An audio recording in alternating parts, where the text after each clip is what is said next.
Welcome to another edition of the Story Behind the Car.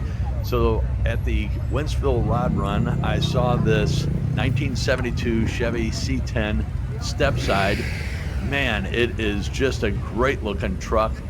Talking to the owner, and we're going to try to meet in Springfield, Illinois in September at the Route 66 Festival and do a story behind this truck. But I just wanted to shoot it while I had a chance. Just an amazing truck. He bought it in South Carolina and he just rips the hell out of it. He said it's just an amazing truck.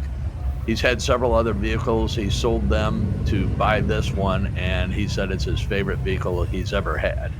Again, it's a 72 Cheyenne, and just a great stance, great looking wheels, wheel and tire combo, exhaust coming out underneath the step side, and just a cool truck. I look forward to meeting him in Springfield and shooting it, but I wanted to just put this out, just a short video just to show it.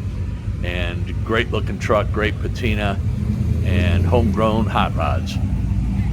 Just a cool truck. Thought I would shoot it. Hopefully I can meet Steve and we can shoot it in Springfield. Thanks again for watching. Catch you on the next video.